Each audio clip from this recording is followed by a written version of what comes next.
الحمد لله وكفى وسلام على عباده الذين اصطفى. أعوذ بالله من الشيطان الرجيم. بسم الله الرحمن الرحيم. يا أيها الذين آمنوا اتقوا الله وذروا ما بقي من الربا إن كنتم مؤمنين فإن لم تفعلوا فأذنوا بحرب من الله ورسوله وَإِن تُبْتُمْ فَلَكُمْ رُؤُوسُ أَمْوَالِكُمْ لَا تَظْلِمُونَ وَلَا تُظْلَمُونَ. صدق اللہ العظیم.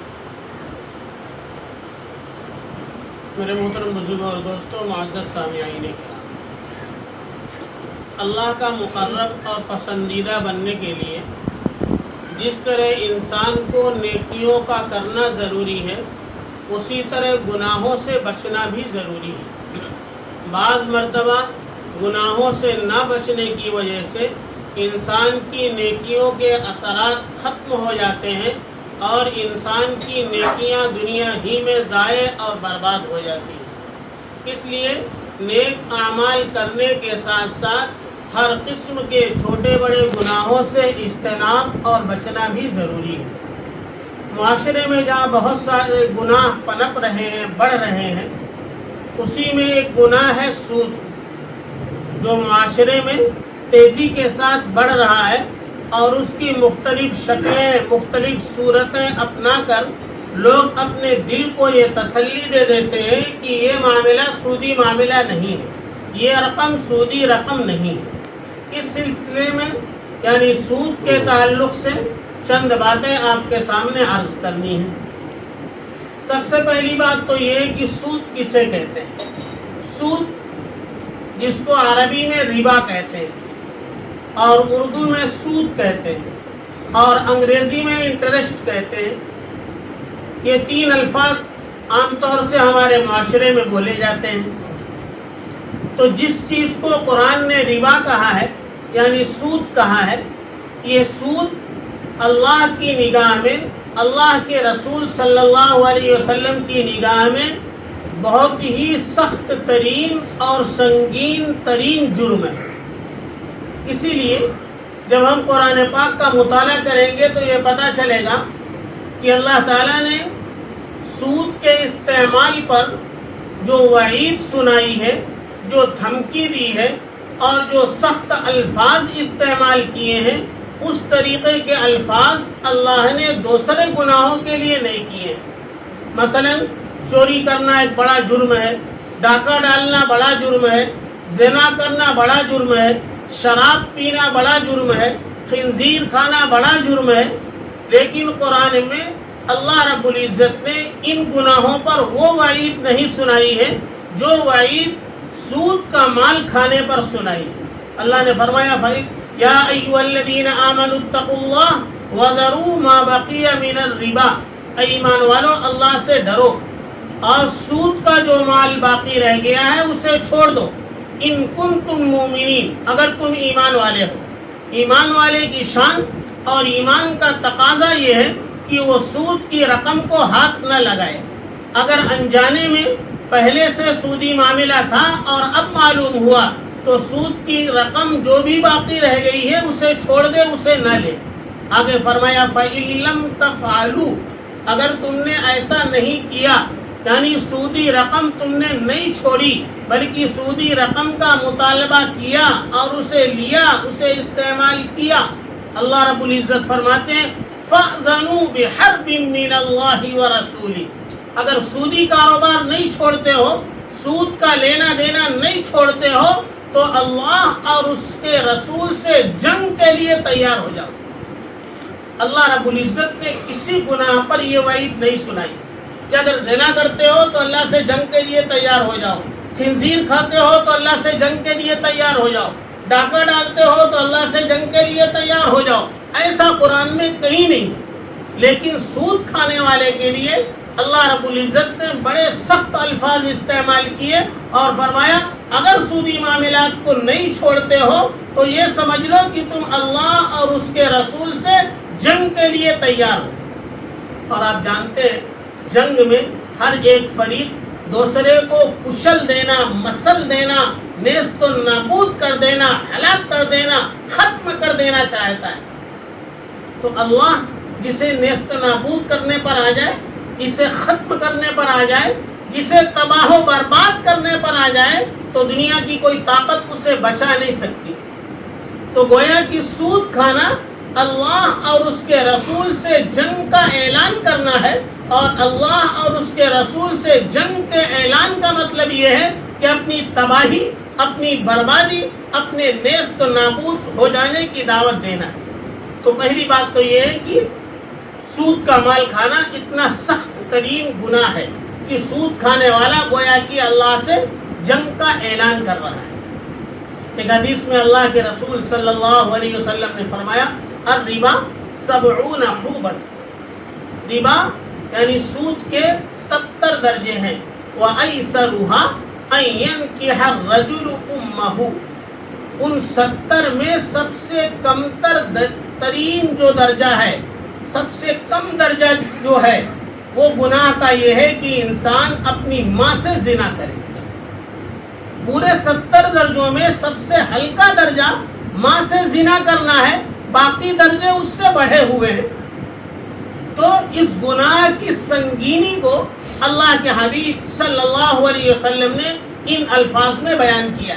اسی طرح ایک حدیث میں آتا ہے اللہ کے حبیب صلی اللہ علیہ وسلم نے فرمایا کہ جس نے سود کا 1 درہم بھی کھایا وَهُوَ يَعْلَمُ، یعنی جان بوجھ کر، کوئی آدمی بھولے سے غلطی سے کھا لیا، اس کے لیے یہ وعید نہیں. یہ وعید اس کے لیے ہے جو سود کا 1 درہم کھا رہا ہے، استعمال کر رہا ہے، اور وہ جانتا ہے کہ یہ سودی رقم ہے، سودی پیسہ ہے. تو اللہ کے حبیب صلی اللہ علیہ وسلم نے فرمایا جان بوجھ کر سود کا 1 درہم کھانا 36 مرتبہ زنا کرنے سے زیادہ بڑا گناہ ہے.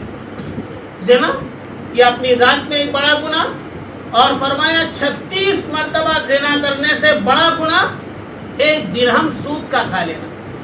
اللہ کے حبیب صلی اللہ علیہ وسلم نے لعنت فرمائی ہے. حدیث میں آتا ہے لعن رسول اللہ صلی اللہ علیہ وسلم آکل الربا وموکلہ وکاتبہ وشاہدی. اللہ کے حبیب صلی اللہ علیہ وسلم لعنت فرماتے ہیں سود کھانے والے پر، سود کھلانے والے پر، سود لکھنے والے پر، سود کی گواہی دینے والے پر. ایسا سنگین ترین جرم ہے کہ صرف سود کا کھانے والا ہی مجرم نہیں ہے، بلکہ سود کھانے والے پر اللہ کے رسول نے لعنت فرمائی ہے، تو سود کھلانے والے پر بھی لعنت فرمائی ہے. یہاں تک کہ سودی معاملہ لکھنے والے پر بھی لعنت فرمائی ہے، اور اس سودی معاملے کی گواہی دینے والوں پر بھی لعنت فرمائی. اور لعنت کا مطلب اللہ کی رحمت سے دوری. وہ انسان جس کے بارے میں اللہ کے حبیب صلی اللہ علیہ وسلم نے فرما دیا کہ یہ سود کا کھانے والا اللہ کی رحمت سے دور ہو گیا. جو انسان اللہ کی رحمت سے دور ہو جائے گا پھر اس انسان کا ٹھکانہ کہاں باقی رہ جائے گا. ان روایات سے معلوم ہوا کہ سود کا لین دین اور سود کا کھانا یہ انتہائی سخت ترین جرم ہے. اللہ تبارک و تعالیٰ نے قرآن پاک کی کئی آیتوں میں اس کی سنگینی کو بیان فرمایا ہے، اور اس پر اللہ کے رسول صلی اللہ علیہ وسلم نے وعیدیں سنائی. اب ایک چیز غور کرنے کی ہے کہ ہمارے ترقی یافتہ زمانے میں لوگوں نے سود کی نئی نئی شکلیں ایجاد کی، اور اس پر تعویل یہ کی جاتی ہے کہ یہ سود نہیں ہے، یہ ربا نہیں، یہ انٹرسٹ نہیں ہے. حضور کے زمانے میں جو سود کا معاملہ تھا وہ الگ تھا، ہمارے زمانے میں جو سود کا معاملہ ہے وہ الگ ہے. تو اس لیے پہلے سمجھ لیں کہ سود کسے کہتے ہیں. ابن عربی رحمۃ اللہ علیہ نے ربا کی تعریف کرتے ہوئے لکھا الربا فی اللغت الزیادۃ، کہ اس کے لغوی معنی کے اعتبار سے، اس کے ترجمہ کے اعتبار سے ربا کا مطلب ہے زیادتی. اور آگے فرمایا والمراد به کل زیادت لا یقابلها عوض، وہ زیادتی مراد ہے جس کے مقابلے میں کوئی عوض، کوئی بدلہ نہ ہو. مثال کے طور پر آپ نے کسی کو 100 روپے قرض دیے کہ 1 مہینے کے بعد لوٹاؤ گے تو 105 روپیہ لوٹاؤ گے، تو آپ نے 1 مہینے کے بعد 100 روپے کے بدلے 100 روپیہ تو لیا ہی، 5 روپیہ جو مزید لیا، اس 5 روپے کا کوئی بدلہ آپ نے اس کو نہیں دیا، تو یہ 5 روپیہ جو ہے یہ سود کا پیسہ ہے۔ تو فرمایا جس کے مقابلے میں کوئی چیز نہیں ہے وہ مال سودی مال ہے، اور اس مال کا لینا شریعت میں حرام ہے۔ اس کے کھانے والے، کھلانے والے، لکھنے والے، گواہی دینے والے سب پر اللہ کے رسول صلی اللہ علیہ وسلم نے لعنت فرمائی۔ اب اس میں ایک چیز یہ خیال رکھنے کی ہے کہ یہ سود اس وقت بنتا ہے جب قرض دینے والا قرض دیتے وقت یہ شرط لگا دے کہ بھائی میں قرض تو دوں گا لیکن اس شرط پر قرض دوں گا کہ آپ جب قرض لوٹائیں گے تو اتنے فیصد، اتنے پرسنٹ آپ زیادتی کے ساتھ لوٹائیں گے۔ تو یہ جو فیصد ہے، یہ جو ٹکا ہے، اتنے ٹکا زیادہ دیں گے، اتنے فیصد زیادہ دیں گے، یہ شرط اگر قرض دیتے ہوئے لگا دی گئی ہے تو پھر وہ مال سود کا ہے، اس کا لینا دینا حرام۔ لیکن اگر اس طرح کی شرط نہ لگائی جائے اور زیادتی کا لین دین ہو تو شریعت میں جائز ہے۔ مثال کے طور پر ایک آدمی کو پیسے کی ضرورت ہے، وہ کسی کے پاس قرض لینے کے لیے گیا کہ 10,000 روپے آپ دے دو، 1 مہینے کے بعد آپ کو لوٹا دیں گے۔ اس نے 10,000 روپے دے دیے لیکن کوئی شرط نہیں لگائی۔ اب اس نے 1 مہینے کے بعد امانت داری کے ساتھ 10,000 روپے ان کے ادا کر دیے اور اپنی طرف سے مزید 500 روپیہ دیا کہ میں اپنی خوشی سے آپ کو ہدیتاً دے رہا ہوں، آپ میری طرف سے قبول کر لیجیے۔ اس کے لینے میں کوئی قباحت نہیں، بلکہ یہ امر مستحسن ہے، یہ اچھا عمل ہے، یہ بہترین عمل ہے۔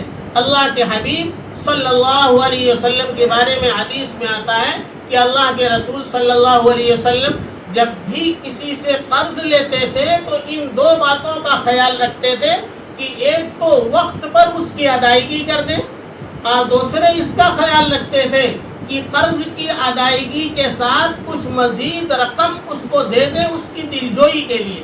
ہم نے اس کے مال سے فائدہ اٹھایا، ہمارے وقت پر، ہماری ضرورت پر وہ ہمارے کام آیا ہے، اس لیے اس کا دل خوش کرنے کے لیے کچھ رقم اس کو اضافی طور پر دے دیتے تھے۔ یہ اللہ کے حبیب صلی اللہ علیہ وسلم کا معمول تھا، اور اللہ کے حبیب صلی اللہ علیہ وسلم نے فرمایا بھی ہے ان خیارکم احسنکم قضاء، تم میں بہترین لوگ وہ ہیں جو بہترین طریقے پر قرض کی ادائیگی کرنے والے ہیں۔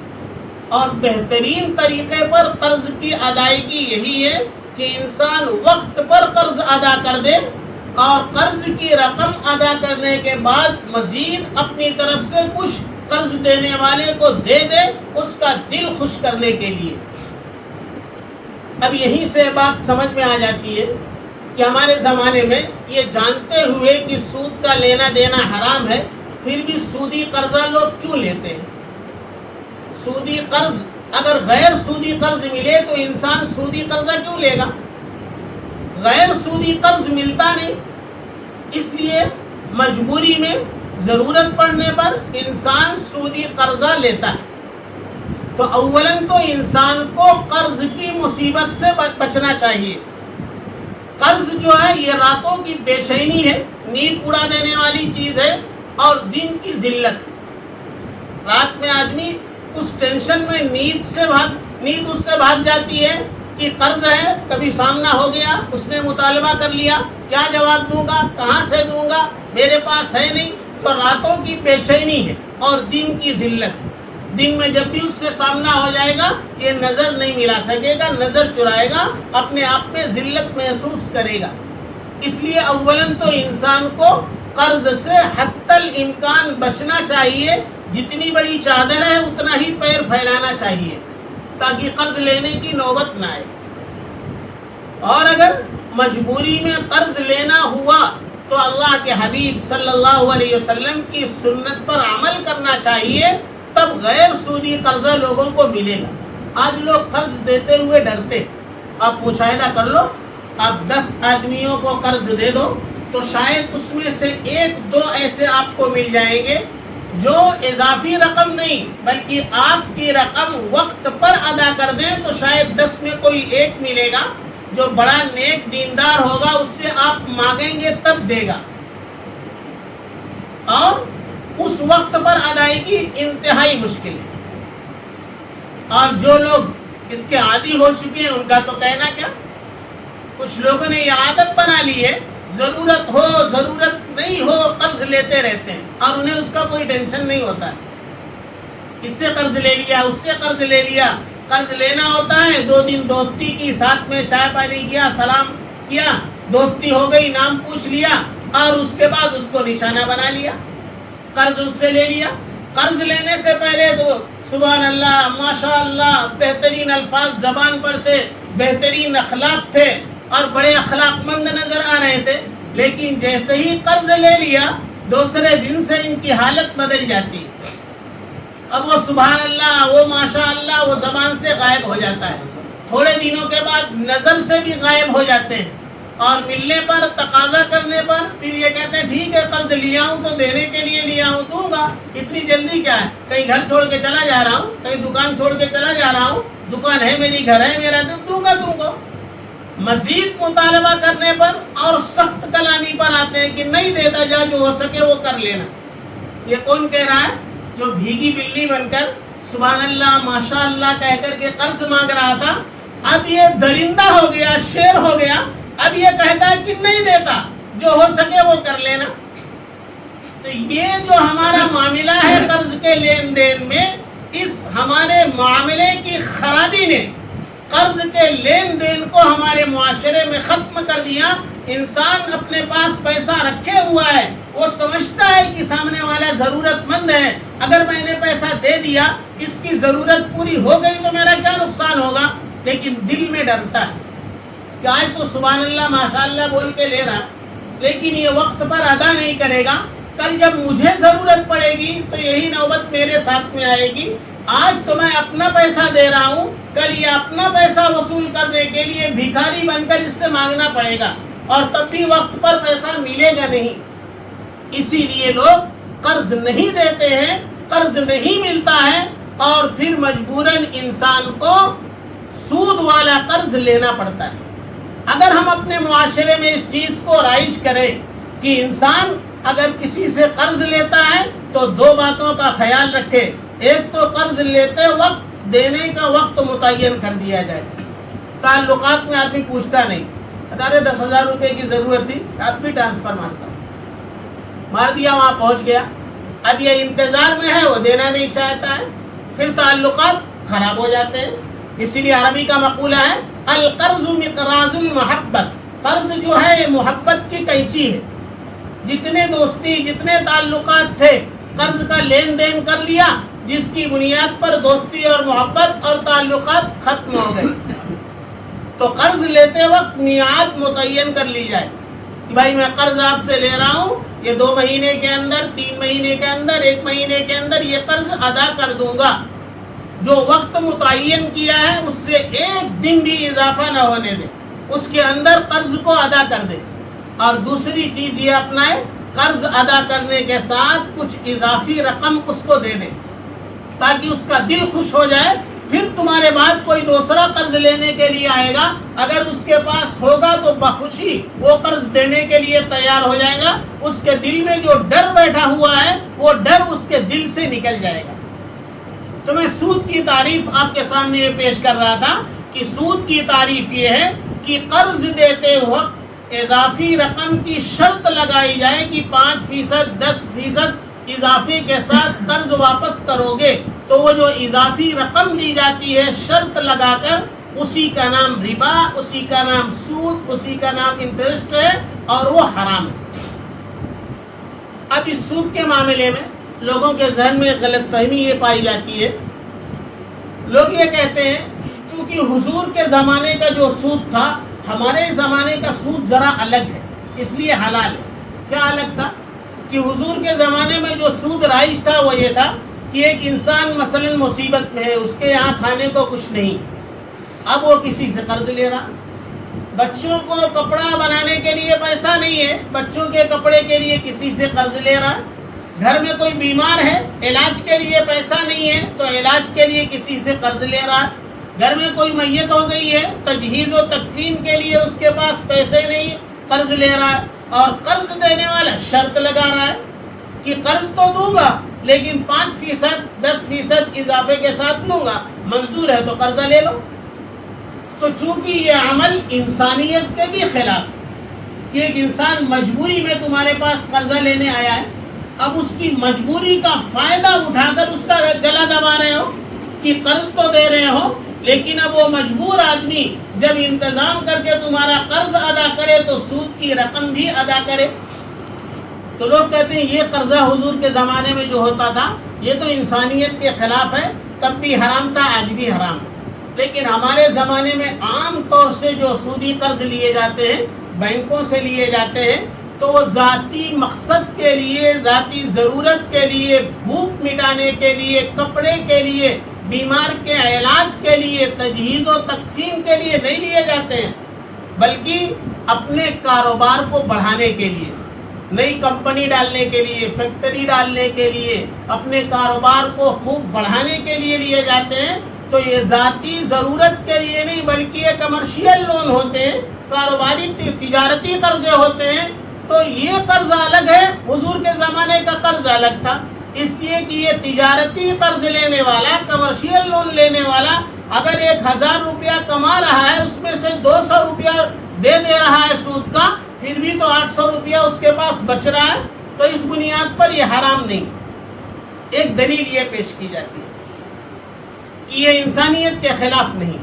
دوسری دلیل یہ پیش کی جاتی ہے چونکہ حضور کے زمانے میں یہ قرضے تھے ہی نہیں. حضور کے زمانے میں وہ بدو لوگ، ان کے ایسا کوئی کاروبار تو تھا نہیں، کلو 2 کلو گیہوں، جو، کھجور کا لینا دینا ہوتا تھا، تو انہیں اتنے بڑے قرضے لینے کی ضرورت ہی نہیں ہوتی تھی. تو چونکہ تجارتی قرضوں کا لین دین حضور کے زمانے میں تھا ہی نہیں، تو حضور کے زمانے میں اس کو کیا حرام کیا جاتا. لہذا تجارتی قرضوں کا لین دین اس 2 بنیادوں پر حرام نہیں بلکہ ہمارے زمانے میں جائز ہے، یہ لوگوں کا کہنا. لیکن یہ تجارتی قرضے، کمرشیل لون، یہ بھی ناجائز اور حرام. ان 2 دلیلوں کا جواب یہ ہے. پہلی چیز کہ جو یہ کہا جاتا ہے کہ وہ چونکہ مجبوری کا قرض ہوتا تھا اور اب مجبوری کا قرض نہیں بلکہ کاروبار کو بڑھانے کے لیے قرض لیا جاتا ہے، کما کر اس میں سے دیا جاتا ہے، اس بنیاد پر یہ جائز ہو جائے گا.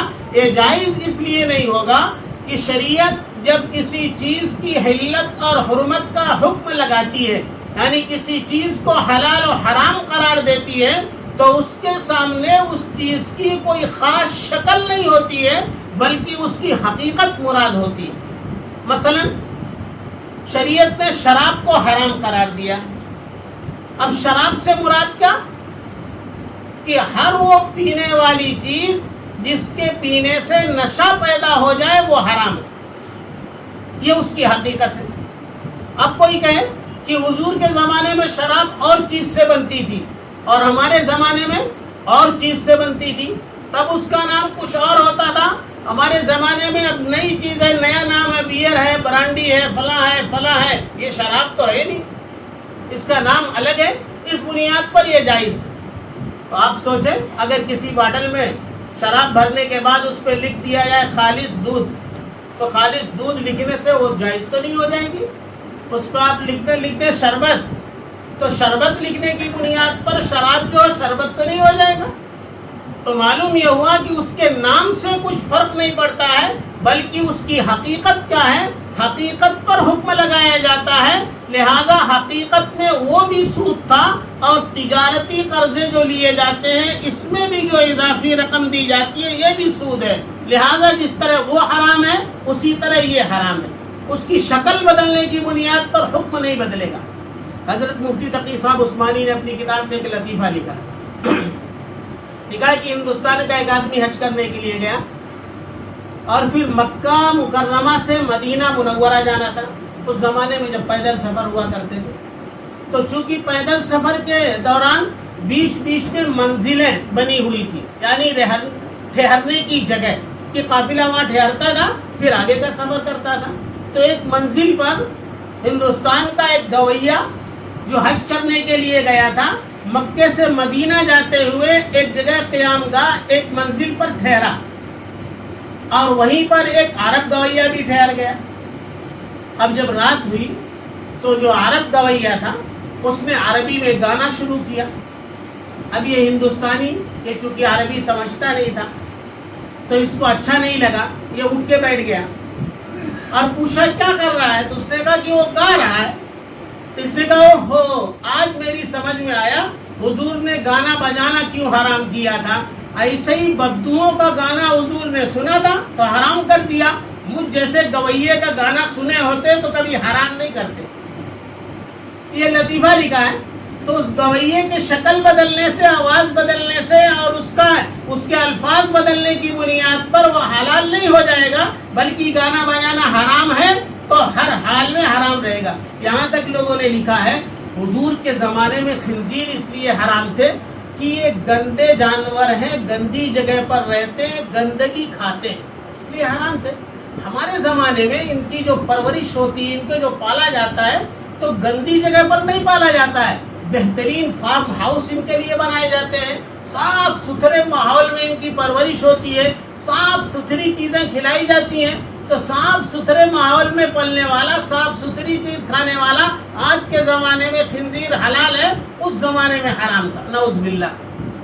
تو میں عرض یہ کر رہا تھا کہ جب حلال و حرام کا حکم لگتا ہے تو کسی بھی چیز کی حقیقت پر حکم لگتا ہے، تو چاہے ذاتی ضرورت کے لیے قرضہ لیا جائے، چاہے تجارتی قرضے یعنی کمرشل لون لیا جائے، دونوں صورتوں میں سود کا لینا دینا حرام۔ دوسری بات جو تھی کہ حضور کے زمانے میں چھوٹی موٹی تجارت ہوتی تھی، 1 کلو 2 کلو کا لینا دینا ہوتا تھا، اس کی ضرورت نہیں ہوتی تھی، یہ بھی سراسر غلط ہے۔ حضور کے زمانے میں بھی بڑی بڑی تجارت ہوتی تھی۔ قرآن کریم میں اللہ رب العزت نے جو فرمایا لِإِيلَافِ قُرَيْشٍ إِيلَافِهِمْ رِحْلَةَ الشِّتَاءِ وَالصَّيْفِ، یہ گرمی اور سردی کے موسم میں جو قافلوں کا سفر ہوتا تھا وہ کس لیے ہوتا تھا؟ وہ تجارت کے لیے ہوتا تھا کہ جب گرمی کا موسم ہوتا تھا ملک شام جاتے تھے، ٹھنڈی کا موسم ہوتا تھا ملک یمن جاتے تھے، اور جانے والا جو قافلہ ہوتا تھا وہ اپنے قبیلے کے لوگوں سے قرض لے کر جو ہے بڑی رقم جمع کر لیتا تھا اور انہیں کہہ کے جاتا تھا تم قرض کی رقم دے دو، ہم تمہیں سود کے ساتھ لوٹائیں گے، تمہارے پیسے سے کاروبار کریں گے۔ تو یہاں سے کچھ مال لے کر ملک شام چلے گئے، ملک یمن چلے گئے، وہاں بیچ دیا، وہاں سے کچھ سامان لیا ملک شام سے، ملک یمن سے، اس کو لا کر اپنے ملک میں بیچ دیا، کما لیا، اس کمائی میں سے کچھ سود ادا کر دیا اور باقی اپنے پاس رکھ لیا۔ تو یہ کہنا کہ حضور کے زمانے میں تجارتی قرضے نہیں ہوتے تھے، ہمارے زمانے میں صرف ہوتے ہیں، یہ سراسر غلط ہے۔ حضور کے زمانے میں بھی اس طریقے کے تجارتی قرضے ہوا کرتے تھے، اس زمانے میں بھی اس پر سود کا لینا دینا حرام تھا۔ آج بھی بڑی بڑی رقم جو بینکوں سے لی جاتی ہے تجارت کے لیے اور اس پر سود بھرا جاتا ہے، لون پر جو رقم لی جاتی ہے، یہ سراسر حرام ہے۔ اس کے کھانے والے، کھلانے والے، لکھنے والے، گواہی دینے والے، سب پر اللہ کے رسول صلی اللہ علیہ وسلم نے لعنت فرمائی ہے۔ اب سود کی رقم سے بچ کر تجارت کرنے کی شکلیں اور صورتیں بھی شریعت میں کئی ایک ہیں، کبھی موقع ہوگا تو انشاءاللہ عرض کریں گے۔ اللہ پاک ہم سب کو عمل کی توفیق عطا فرمائے۔